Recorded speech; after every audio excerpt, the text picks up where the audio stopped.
Dari kelompok 5 kami akan mereview buku yang berjudul Yang Lewat dari Buku Sejarah. Di sini saya akan menjelaskan tentang pola kekerasan 1, diam-diam menghanyutkan. Apa yang pertama kali terlintas di pikiran kamu saat mendengar kata pembasmian? Menurut kamus dari Oxford, pembasmian atau extermination diartikan membunuh terutama sekelompok orang ataupun binatang.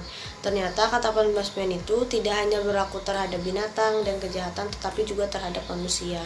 Pembasmian adalah pembunuhan yang dilakukan dalam skala besar, baik secara langsung maupun dengan menciptakan kondisi kehidupan yang bisa mengakibatkan kematian. Pembasmian pertama kali terjadi dalam skala besar pada awal rezim pemerintahan Orde Baru dan terulang pada periode pasca reformasi di Timur Aceh dan Papua. KKP atau yang disebut dengan Koalisi Keadilan dan Pengungkapan Kebenaran menggunakan istilah pembasmian untuk menggambarkan satu pola kekerasan yang menjadi ciri pokok rezim Orde Baru. Pembasmian terjadi sejak bulan Juli 1965 di Papua.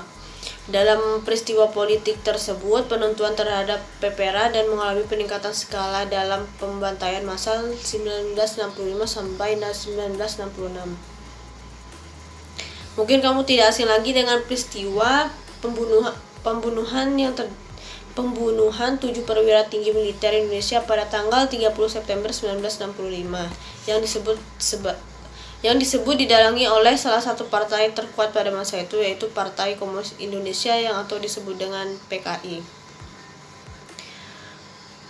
Terjadi banyak kekerasan yang dilakukan oleh pemerintah kepada masyarakat sipil. Beberapa pola yang digunakan oleh pemerintah adalah pembasmian yang tergambar dalam peristiwa Gerakan 30 September 1965 atau yang disebut dengan G30 SPKI. Apa yang terjadi sebelum peristiwa Gerakan 30 September tersebut?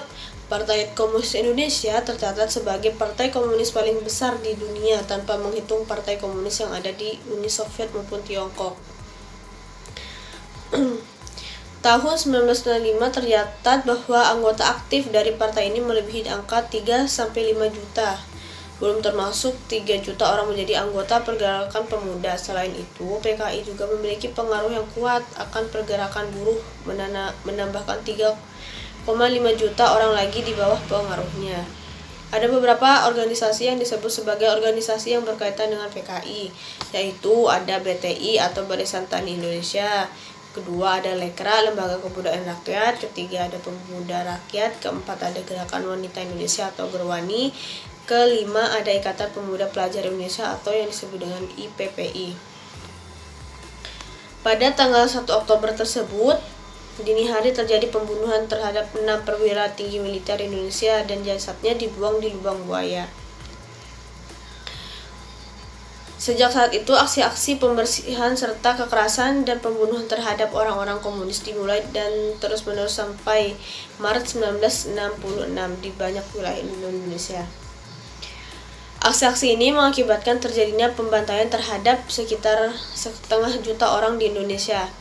Aksi pembantaian massal ini pun tidak hanya dilakukan oleh aparatur negara, tapi juga dibantu oleh warga sipil. Peristiwa Gerakan 30 September sangat penting karena menjadi momentum pengukuhan kekuasaan Soeharto yang kemudian dikenal sebagai Orde Baru. Kekerasan massal yang berlangsung menjadi tonggak merasuknya impunitas ke dalam perjalanan bangsa.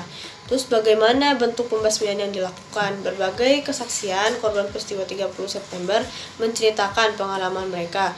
Mulai ada yang ditangkap, penghilangan paksa atau diculik, perbudakan, penyiksaan, dan pembunuhan. Bentuk penyiksaan tersebut digunakan untuk mendapatkan informasi-informasi tertentu terkait PKI dan untuk membuat para tapol mengakui bahwa mereka bagian dari PKI. Di Jawa Tengah, pembasmian mulai muncul dalam gelombang besar setelah Resimen Pasukan Khusus Angkatan Darat atau yang disebut dengan RPKAD bergerak ke Jawa Tengah pada 17 Oktober 1965. Pada awal Desember, pasukan RPKAD bersama dengan kesatuan dari Divisi Brawijaya yang bermarkas di Jawa Timur mendarat di Bali. Militer dan milisi menyepakan anggota PKI sebagai pengkhianat, barbar, dan ateis. Apa sih itu milisi? Milisi itu kelompok masyarakat sipil yang dipersenjatai untuk membantu pergerakan aparat negara dalam penangkapan anggota dan partisipan PKI pada masa itu. Pembunuhan tahanan politik yang terjadi ada yang dilakukan secara diam-diam, ada pula yang menjadi tontonan warga. Hal tersebut adalah salah satu bentuk doktrin yang dilakukan untuk memperlihatkan bagaimana dianggap hinanya seseorang apabila ketahuan menjadi anggota PKI. Mayat-mayat korban pembantaian pun tidak kurang menegaskannya, ada yang dikubur massal, dibuang ke laut, atau dihanyutkan di sungai. Penghilangan paksa dan pembunuhan dalam periode 1965-1967 sulit untuk dipisahkan. Banyak korban diambil secara sewenang-wenang dan dibawa ke tempat-tempat penahanan tidak resmi. Sebagian besar dari mereka kemudian dibunuh dan dikubur dan dibuang di tempat terpencil seperti di sungai dan jurang pegunungan. Terdapat dua ciri umum penghilangan paksa. Pertama, korban disasar, diciduk dari rumah atau tempat kerja atau tempat persembunyian. Korban ditahan baik di suatu tempat maupun berpindah-pindah dan disiksa untuk kemudian diambil dari tahanan dan dihilangkan secara paksa. Kedua, korban disasar, diciduk dan langsung dihilangkan paksa. Tindakan penahanan ini terjadi tidak lama setelah peristiwa 30 September 1965 di Jakarta. Korban penahanan bahkan menimpa anggota militer seperti yang terjadi terhadap anggota pasukan yang sedang berada di Palu setelah sebelumnya melaksanakan tugas di Irian Barat. Pelaku penahanan melibatkan militer dan sipil yang seringkali bertugas sebagai informan saat melakukan penangkapan. Hampir semua tahanan mengalami penyiksaan. Penelanjangan dan pemerkosaan juga kerap digunakan untuk menyiksa para tapol mereka, khususnya para tapol perempuan sering ditelanjangi saat melakukan pemeriksaan. Ada yang mengatakan bahwa anggota Gerwani memiliki tato di paha mereka sehingga dijadikan alasan aparat untuk menelanjangi mereka, bahkan memperkosa. Alat yang dikenal dengan sebutan cincin atau setum digunakan untuk menyiksa tahanan politik. Alat itu terbuat dari tembaga berbentuk cincin yang dihubungkan dengan aliran listrik. Untuk menyiksa tahanan, cincin dipaksa ke jari tangan, kaki, payudara, dan alat kelamin. Secara fisik, tapol perempuan pada akhirnya juga disiksa secara psikologis. Tidak sedikit tapol perempuan yang akhirnya mengakui apa yang tidak mereka perbuat, atau pada akhirnya meninggal karena tidak tahan dengan siksaan fisik dan psikologis yang mereka alami. Di sepanjang perjalanan ada banyak sekali contoh dari para korban pada saat tahun 1965 seperti Petros Yohanes Noleni lahir pada tahun 1932. Ia adalah korban penyiksaan militer atas tuduhan sebagai anggota PKI. Kemudian ada banyak ya, salah satunya dia. Terus sejak tahun 2012 Palu memperoleh penghargaan sebagai kota sadar HAM. Hal tersebut diperoleh karena Rusdi Mastura selaku wali kota Palu meminta maaf kepada korban kasus pembunuhan massal 1965-1966 khususnya yang ada di Palu, Sulawesi Tengah. Beliau berjanji untuk memberikan pemulihan pada korban. Pada 20 Juli 2016, Pengadilan Rakyat Internasional IPT di Den Haag, Belanda mengeluarkan hasil keputusan final. Sidang yang menyatakan Indonesia bertanggung jawab atas 10 tindak kejahatan hak asasi manusia yang terjadi pada 1965 sampai 1966. Film yang diangkat itu contohnya kalau ada yang pengen tahu gitu ya, pada era reformasi dulu itu ada film Jagal, judulnya Jagal atau The Act of Killing, rilis pada tahun 2012 dan yang berjudul Senyap atau The Look of Silence yang rilis pada tahun 2014. Kemudian ada Jembatan Bacem, rilis pada tahun 2013. Kalau bukunya tadi itu filmnya, ini bukunya ada yang buku berjudul Dalih Pembunuhan Massal dan karya dari John Rosa. Oke, sampai di sini saya Pola kekerasan 2. Orang bilang tanah kita tanah surga. Politik agraria di Indonesia dijalankan oleh rezim politik yang berkuasa sejak zaman kolonial hingga abad ke-21 dengan karakteristik yang cenderung sama. Kebijakan ekonomi yang bertumpu pada pemanfaatan hasil produksi hutan dan sumber agraria lainnya di luar Jawa, Madura, dan Bali sejak zaman kolonial hingga saat ini dapat dibagi menjadi beberapa periode transformasi kebijakan. Periode-periode tersebut adalah periode pertama, yaitu pada masa pemerintahan kolonial Belanda yang berpusat pada pembangunan perkebunan di Sumatera Utara. Periode kedua setelah tahun 1960-an ditandai dengan kebangkitan pasar untuk kayu dan kemunculan teknologi untuk eksploitasi hutan besar-besaran. Periode ketiga tahun 1980-an ditandai dengan upaya untuk mengubah wilayah hutan menjadi wilayah tempat tinggal berskala besar atau transmigrasi. Periode keempat tahun 1990-an ditandai dengan adanya pengubahan wilayah pembalakan kayu dan lahan pertanian di Sumatera dan Kalimantan menjadi wilayah perkebunan kelapa sawit dan perkebunan kayu. Periode kelima ditandai dengan naiknya harga minyak mentah dunia dan perkembangan isu perubahan iklim. Sejarah transmigrasi di Indonesia. Program transmigrasi menjadi strategi yang dilancarkan pemerintah pada periode ketiga politik agraria di Indonesia tahun 1980-an untuk mengubah wilayah hutan menjadi wilayah-wilayah pemukiman berskala besar. Pada 21 April 1969, Soeharto menekankan pentingnya transmigrasi dalam melaksanakan Repelita atau Rencana Pembangunan 5 tahun. Selama 1990-an hingga program transmigrasi berakhir secara resmi pada tahun 1999, penekanan bergeser dari pertanian subsisten ke arah penyediaan tenaga buruh untuk hutan tanaman industri atau HTI dan perkebunan kelapa sawit. Konsesi bagi pertambangan. Secara sederhana, Presiden Soekarno dengan UU-PA-nya ingin melibatkan masyarakat adat untuk mengolah sumber daya alam yang ada di sekitar tanah hidup masyarakat adat tersebut. Namun hal tersebut diubah oleh Presiden Soeharto dengan menetapkan setiap sumber daya sebagai milik negara dan memberikan izin sumber daya negara tersebut untuk dapat diolah oleh perusahaan asing. Akibatnya, suku asli Papua tersebut harus pindah tanpa ganti rugi dari pemerintah karena wilayah hidup suku asli ini diklaim sebagai tanah negara dan mereka dianggap ilegal hidup di tanah tersebut. Kisah Freeport dan orang Papua. Mimpi buruk ini diawali dengan pemberian konsesi kepada PT Freeport Indonesia, anak perusahaan Freeport Sulpur, oleh pemerintah Indonesia untuk melakukan pertambangan emas di tanah Papua. Tentara mulai melakukan operasi militer di Papua setelah ratusan rakyat Amungme memotong pipa milik PT Freeport Indonesia karena perusahaan ini dianggap telah merampas tanah rakyat Amungme di Agimuga. Konsesi bagi kehutanan. Pengendalian atas kawasan hutan oleh negara dilakukan secara nasional, termasuk membuat peta dengan batas-batas wilayah, alokasi hak untuk aktor-aktor negara, dan memonopoli spesies dalam hutan menjadi kayu jati dan cendana.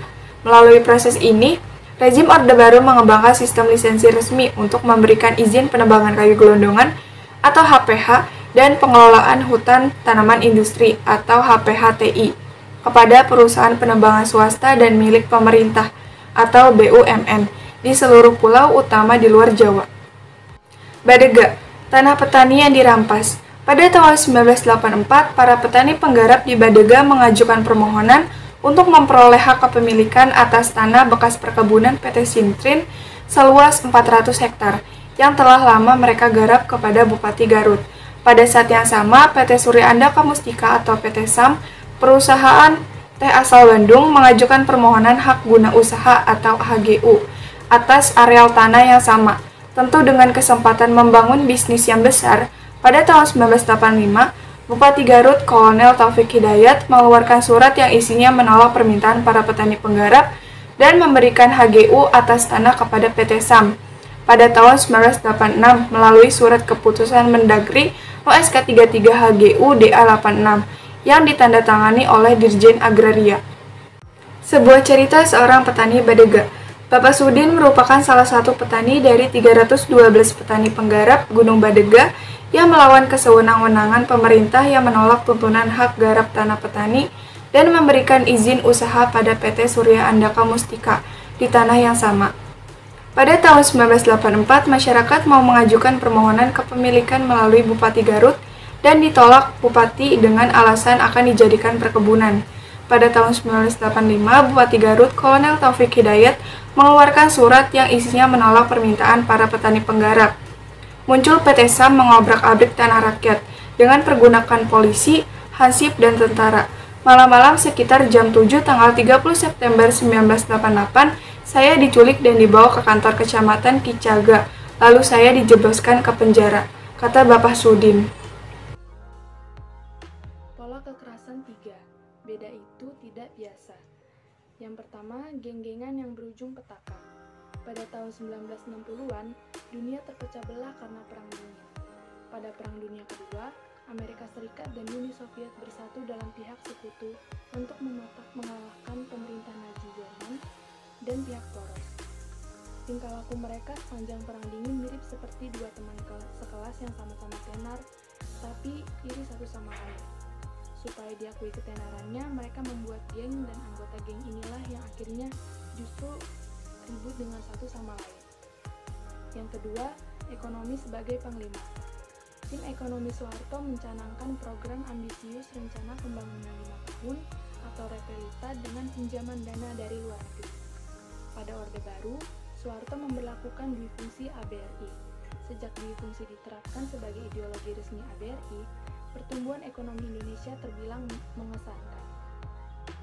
Masyarakat Indonesia yang lelah dengan kemiskinan di akhir era Soekarno awalnya menyambut baik kemajuan yang dibawa Orde Baru. Namun, lama-lama mereka mulai merasa ada yang tidak benar. Pembangunan memang lancar, namun ekonomi Indonesia sangat bergantung pada investasi asing dan pinjaman dari luar negeri. Lalu yang ketiga, bapak versus anak. Soeharto memandang Indonesia seperti sebuah keluarga besar. Dalam keluarga, terdapat sosok bapak, ibu, serta anak. Dan Soeharto menganggap dirinya adalah bapak tertinggi di Indonesia.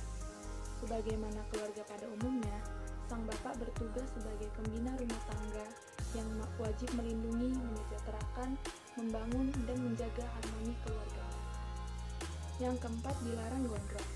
Pada awal tahun 1970-an, pemerintah meresmikan berdirinya Badan Koordinasi Pemberantasan Rambut Gondrong atau disingkat Bako Peranggon.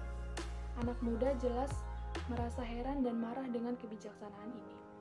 Mahasiswa yang tadinya bukan ancaman bagi pemerintah, malah semakin serius mengkritik pemerintah dan mengorganisir gerakan.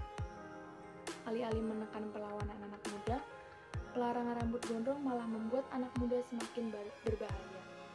Mahasiswa tidak lagi sekedar protes soal pelarangan rambut gondrong, melainkan mereka mulai menyoroti pembangunan di Indonesia yang pesat dan tidak merata.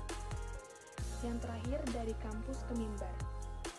Pada dasarnya, kebijakan NKK atau BKK atau kepanjangannya normalisasi kehidupan kampus dari Badan Koordinasi Kemahasiswaan melarang kegiatan politik praktis apapun di kampus. Mahasiswa dilarang melakukan aksi demonstrasi dan sebagai gantinya dianjurkan untuk lebih fokus melakukan kegiatan-kegiatan penelitian. Melalui NKK atau BKK, Soeharto melalui Daud Yusus seolah berkata pada anak muda, "Sudahlah, kamu nggak perlu protes-protes kayak begitu, kamu fokus belajar saja." Yang jadi masalah, mereka tidak menganjurkan tetapi memaksa. Keberatan-keberatan mengenai pemerintah mulai sering didiskusikan dan dari mimbar masjid melalui khotbah-khotbah yang semakin lama semakin vokal. Terima kasih. Pola ketiga, melanjutkan pertanyaan Trista mengenai Bhinneka Tunggal Ika. Jadi Bhinneka Tunggal Ika itu adalah suatu warisan atau kebijakan-kebijakan pemerintah yang di sini berusaha mengatur dan menyeragamkan rakyatnya. Nah, sekarang ini masih bisa kita rasakan. Contohnya kita tidak hanya melihat rambut panjang atau hippie atau aktivitas manusia dan kelompok pengajian yang sering ditindas oleh pemerintah, tetapi kita juga melihat kelompok kepercayaan minoritas seperti etnis Tionghoa yang berani mengangkat suatu berita-berita buruk tentang pemerintah, atau misalnya seniman yang kritis dan masyarakat yang tadinya digusur untuk membentuk suatu proyek-proyek pemerintah. Nah, semuanya ini, kisah-kisah ini memiliki suatu kisah masing-masing. Jangan kita kira setelah zaman Soeharto jatuh itu hal-hal seperti itu berhenti. Nyatanya setelah Soeharto jatuh dan sekarang era reformasi di tahun 1998, kita masih bisa melihat kasus-kasus seperti Jamaah Ahmadiyah yang diserang oleh warga Cikesi dan Nusa Tenggara Barat banyak dari mereka itu yang masih belum pulang ke kampung halamannya. Lagi, pemutaran film seperti film senyap itu dilarang. Kenapa? Karena dianggap menyebarkan komunisme. Padahal film tersebut kalau kita lihat sama sekali tidak membahas komunisme, namun membahas mengenai akibat dari aksi komunisme tersebut. Nah, penghayatan juga seperti Sunda Wiwitan itu atau kejayaan masih dipandang sebelah mata oleh petugas-petugas administrasi sipil. Berkali-kali administrasi yang menuntut kehidupan lebih baik juga terjadi di Papua, yang kita tahu dihadang oleh aparat dengan penuh keserasan. Tapi kita juga tahu bahwa sejak era kolonialisasi hingga sekarang, penyeragaman masih menjadi cara sakti pemerintah untuk meredam suara-suara yang tidak sepaham dengan pemerintah. Nah, dan juga membenarkan aksi-aksi yang mereka lakukan dengan seenaknya sendiri. Contoh yang bisa kita lihat penyeragam ini adalah karya Ari Wiratma Yudhistira yang bahwa buku itu dilarang gondrong dengan judul Praktik Kekuasaan Orde Baru terhadap Anak Muda di awal 1970-an. Lalu ada lagu yang bertemakan Toast Shocking Shaking Days, No Against. Terus juga ada film yang namanya Sugiharti Halim yang Aliana Dermawan yang mengenai kasus Cina yang persekusi oleh pemerintah pada saat itu. Baik, saya akan lanjut ke pola keempat. Pola kekerasan keempat yaitu banyak yang cinta damai tapi perang semakin ramai.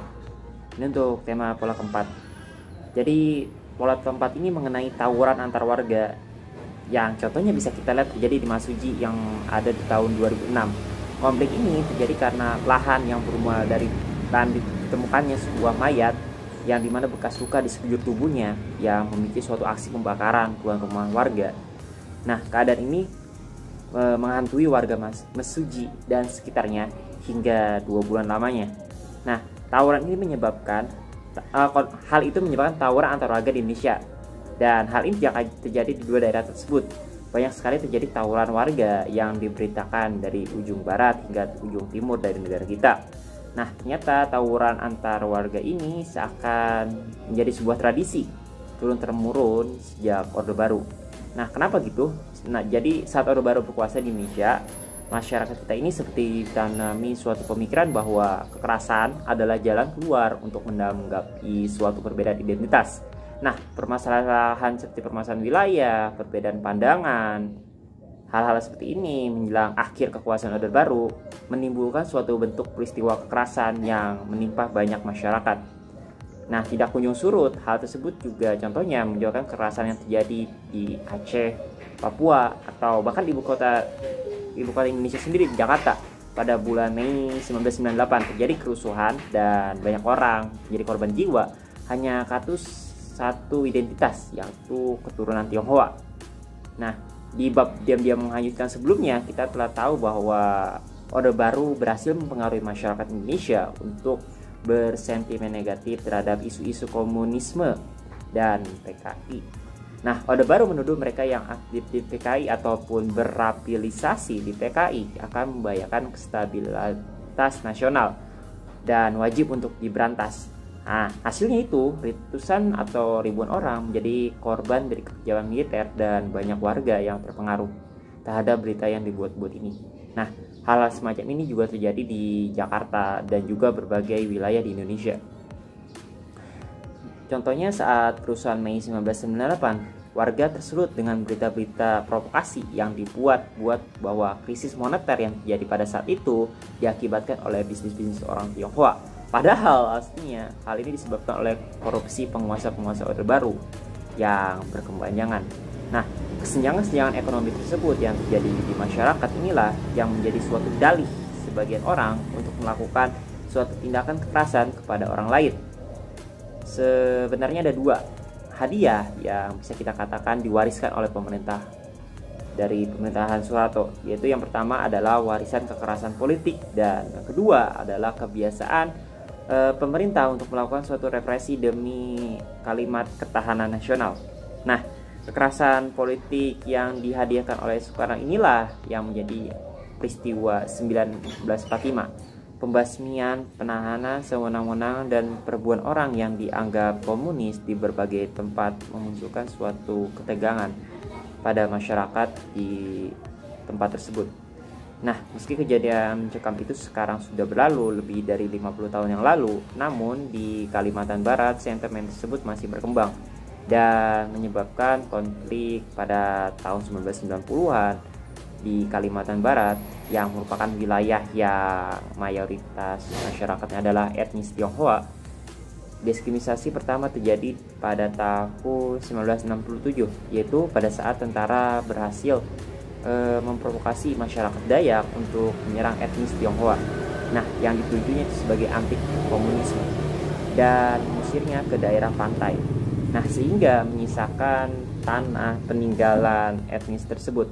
Nah, hal ini memicu suatu pertikaian antara masyarakat yang ada di sana, yaitu masyarakat Dayak dan masyarakat Madura, untuk memperebutkan tanah tersebut.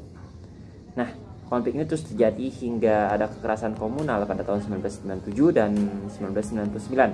Nah, represi pemerintah demi ketahanan sosial ini hingga menimbulkan suatu konflik yang berkepanjangan adalah ciri yang berulang yang bisa ditemukan di setiap konflik komunal yang ada di Indonesia. Nah, hal ini lagi diperparah dengan adanya suatu paramiliter yang dibuat oleh suatu institusi militer dengan merekrut warga sipil sebagai anggota-anggotanya. Nah, paramiliter ini tidak jarang mendapatkan dukungan fasilitas dari aparat-aparat setempat. Perannya sendiri paramiliter dalam membantu represi marak terjadi pada saat pembasmian warga yang dituduh sebagai bagian dari PKI pada tahun 1965 dan 1966, dan juga konflik di Aceh, Papua, dan perusahaan Mei 1998, serta referendum Timur Timur pada tahun 1999. Perlahan tapi pasti tindakan tersebut telah membentuk suatu pola pikir di dalam masyarakat bahwa kekerasan merupakan cara efektif untuk menghadapi suatu perbedaan yang ada. Nah, hal yang kita bahas ini adalah konflik Poso.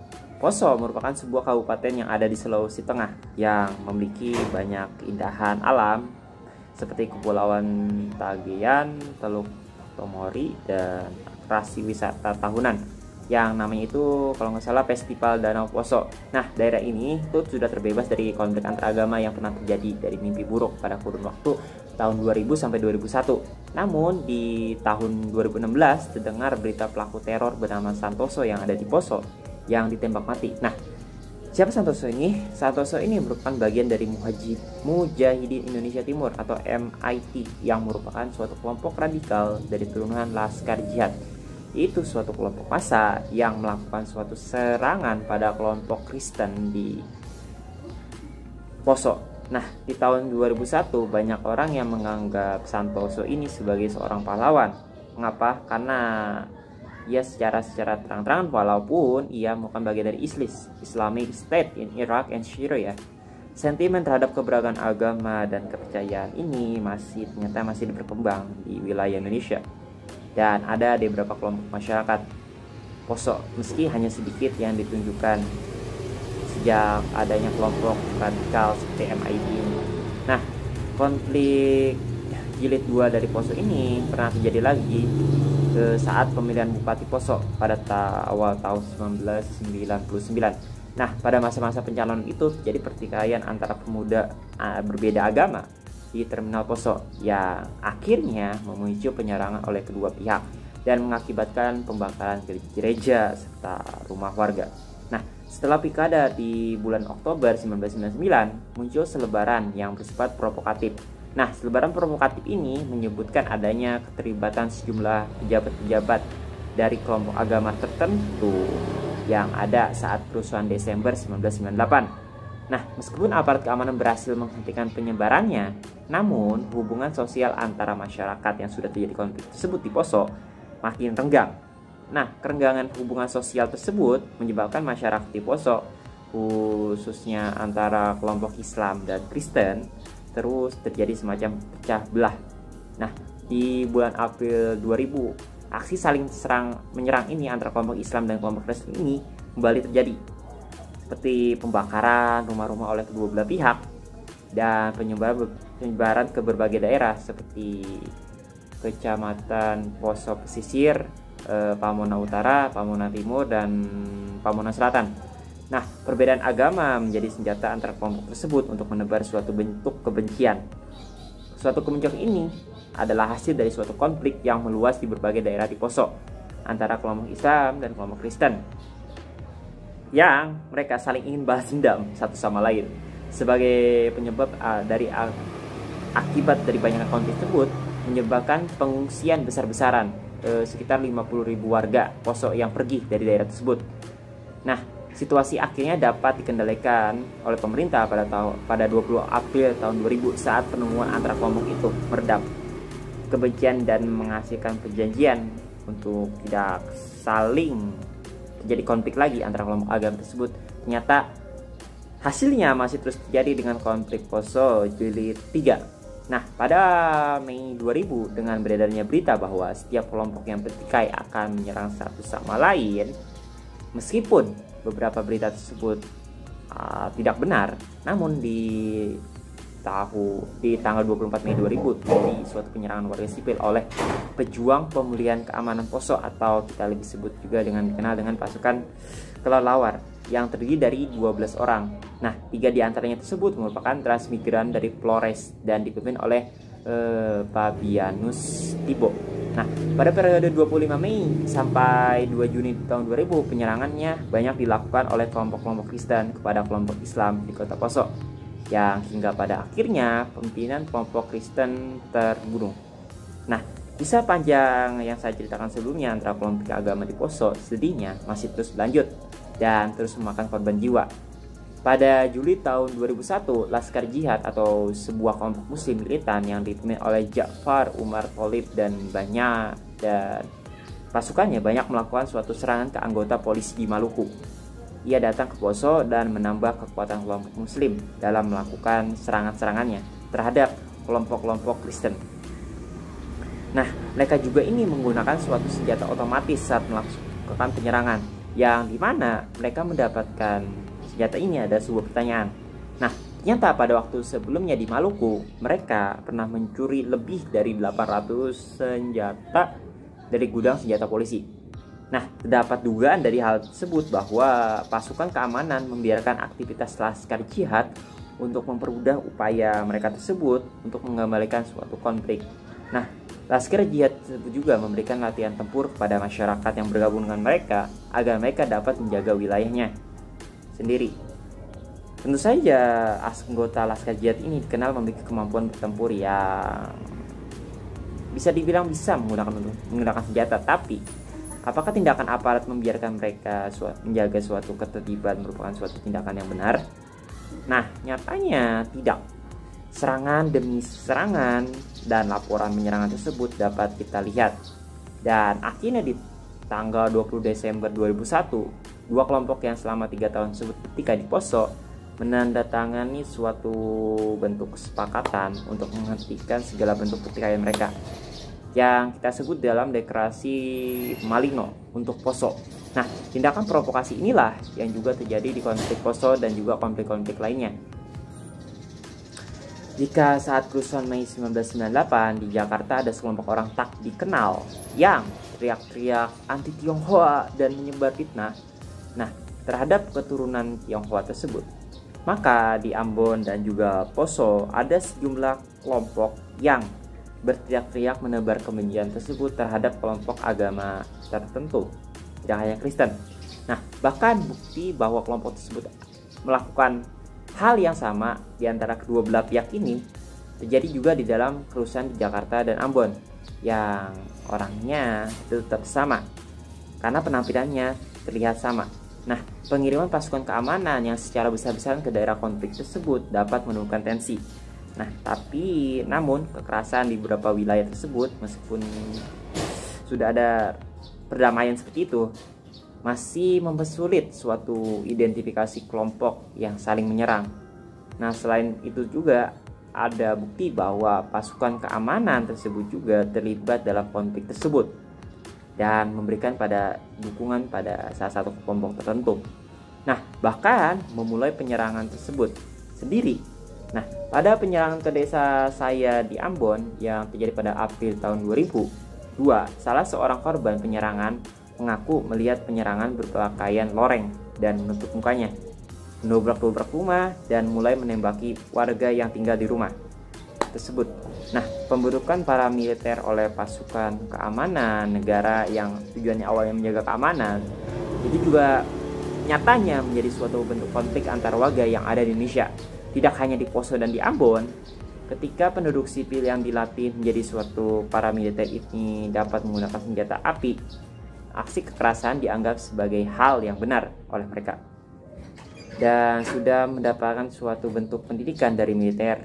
Dan tidak hanya pada satu kelompok saja, namun militer membantu dua kelompok yang berseteru untuk memperkuat masing-masing kelompoknya dengan bantuan senjata. Pemerintah sebenarnya sudah melakukan berbagai upaya seperti pengiriman pasukan keamanan dan mengajak pihak-pihak untuk saling berdamai. Namun, kelompok itu belum tuntas juga. Walaupun meskipun sudah ada perjanjian damai antara dua pihak tersebut. Contohnya kita bisa lihat dalam deklarasi Malino yang ada pada bulan Desember 2001. Dalam hal itu, pemerintah gagal untuk mencari akar permasalahan. Hal ini tentu saja menambah kekhawatiran masyarakat bahwa para pelaku masih bebas dan bisa mengulangi tindakannya lagi. Dari sini kita bisa bayangkan bahwa penyerangan ke tempat polisi hanya datang untuk menyuruh para penyerang pergi tanpa adanya penangkapan. Nah, pelakunya sama sekali tentu tidak khawatir bahwa dia akan tertangkap seperti itu. Dan dia dapat menyerang lagi dan lagi. Dan konflik tersebut terus terjadi dan tidak akan dapat terselesaikan sampai ke akarnya. Nah, permasalahan tersebut menyebabkan suatu bibit konflik yang terus-menerus semakin mendalam. Contohnya seperti di Poso tadi, juga pernah terjadi di Ambon yang dimulai pada tahun 1999 dan berakhir di tahun 2002. Tidak hanya penanganan sampai ke akar penyesalahan belum diselesaikan, menyebabkan kekerasan terus kembali muncul. Dalam hal ini kita bisa terbawa ada semacam tindakan provokasi yang terjadi pada konflik Poso dan juga konflik-konflik lainnya. Contohnya di kerusuhan Mei 1998 di Jakarta ada sekelompok yang dikenal teriak-teriak anti Tionghoa dan menyebar fitnah terhadap keturunan Tionghoa tersebut. Nah, maka di Ambon dan Poso ada sekelompok orang juga yang berteriak-teriak menebar kebencian terhadap kelompok agama tertentu.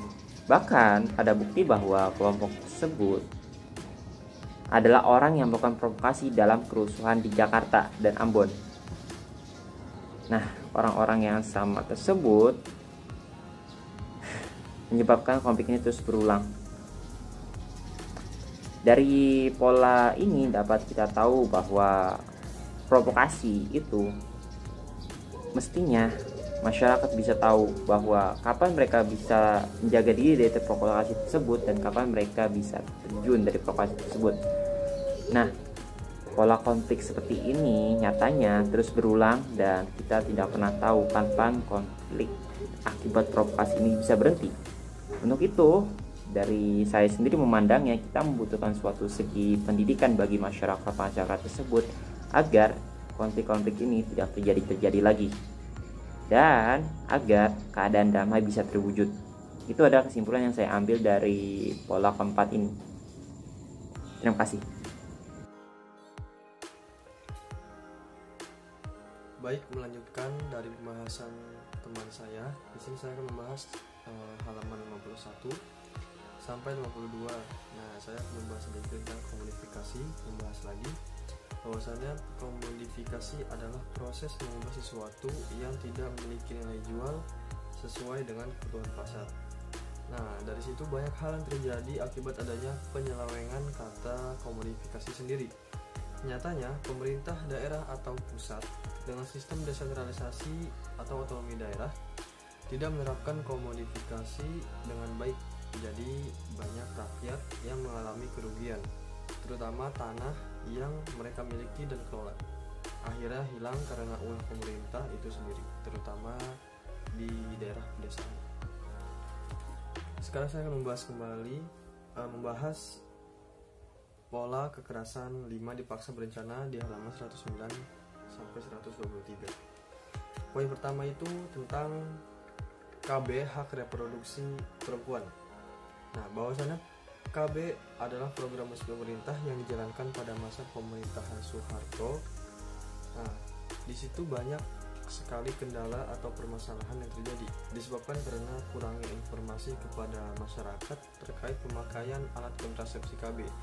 Bahkan ada yang tidak memiliki persetujuan dari si pengguna, jadi terdapat paksaan. Dan pada tahun 1968 didirikan Lembaga Keluarga Berencana Nasional. Tahun 1970 diubah menjadi Badan Koordinasi Keluarga Berencana Nasional atau BKKBN. Pada tahun 1980 pemerintah mengadakan program Safari KB dengan merekrut akseptor KB dengan tujuan memperluas pemakaian alat kontrasepsi KB kepada wanita yang sudah beranak dua. Kemudian topik yang kedua yaitu menolak KB di Orde Baru. Banyak kejadian mengakibatkan bahaya terhadap pengguna KB, terutama pada wanita. Sekaligus menjadi catatan kelam pada masa awal penyuluhan program KB di masa Orde Baru. Laporan tentang dampak penggunaan kontrasepsi ini masih berlanjut, masih terus-menerus hingga tahun 2005 karena ya tadi kurang informasi sehingga kendala-kendala atau permasalahan terjadi itu masih berlanjut hingga tahun 2005. Nah, sebelum ICPD tahun 1994, program KB berfokus pada pengendalian angka kelahiran, sesudahnya berfokus pada aspek kesehatan reproduksi atau bisa dibilang lebih informatif lagi. Yang ketiga itu laki-laki dalam program KB. Nah, target selanjutnya selain perempuan atau wanita adalah laki-laki. Namun secara data masih sangat minim partisipasinya. Maka dari itu dibuatlah beberapa program dengan tujuan meningkatkan partisipasi laki-laki, terutama di daerah Pemprov Bengkulu pada waktu itu. Mereka membentuk kelompok laki-laki pengguna kontrasepsi, pelaku vasektomi sebagai penyuluh dan pemberi informasi bagi masyarakat sekitar. Nah, catatannya, salah satu bentuk kekerasan berdasarkan Komnas Perempuan adalah pemaksaan pemakaian alat kontrasepsi atau sterilisasi, yaitu mencegah reproduksi bagi wanita. Nanti dilanjut lagi oleh teman saya. Terima kasih. Apa itu hukum? Secara umum, hukum memiliki pengertian sebagai seperangkat aturan yang dijalankan berbagai institusi sosial, institusi besar seperti negara atau masyarakat adat, sampai yang lebih kecil seperti sekolah atau keluarga yang bertujuan untuk mengatur perilaku. Negara kita adalah negara hukum. Negara hukum adalah negara yang merupakan aturan main hukum, rule of law, yang menyelenggarakan kekuasaan dan bertindak dengan berlandaskan hukum. Aturan main Orde Baru. Semasa Orde Baru, aturan hukum dibangun untuk menyempurnakan model perjinakan masyarakat, bukan untuk kepentingan masyarakat. Aturan hukum semasa Orde Baru dibangun dengan tujuan sebagai sarana legitimasi atau pengasahan atau pembenaran kekuasaan pemerintah sebagai sarana untuk memfasilitasi pertumbuhan ekonomi sebagai sarana proses rekayasa sosial atau pembentukan situasi dan kondisional yang sesuai keinginan pemerintah, bukan berdasarkan keinginan masyarakat. Hukum digunakan sebagai alat kekuasaan. Hukum tak hanya digunakan untuk mendukung berbagai model pembangunan ala Orde Baru, namun keberadaan hukum yang seharusnya melindungi masyarakat malah dijadikan sebagai alat kontrol yang berlebihan pada era Orde Baru. Hukum melancarkan pembangunan ala Orde Baru. Orde Baru memang telah menghasilkan berbagai aturan terkait tanah dan kekayaan alam mulai dari sektor kehutanan dan lain-lain. Lembaga peradilan sebagai alat kekuasaan. Memberlakukan hukum sebagai alat kontrol nampaknya belum cukup memuaskan hasrat kekuasaan Soeharto selaku pemimpin utama Orde Baru. Dia juga menguasai Ikatan Hakim Indonesia untuk menjegal kemandirian hakim-hakim dan melakukan campur tangan terhadap lembaga peradilan. Menyelesaikan pelanggaran HAM, membawa pelaku pelanggaran HAM mempertanggungjawabkan perbuatannya, baik dalam proses peradilan kriminal, sipil, administratif, atau disipliner. Mereka nyatanya tidak dapat dijadikan objek pemeriksaan. Sekian dari kami semua. Kami harap bermanfaat. Wassalamualaikum warahmatullahi wabarakatuh.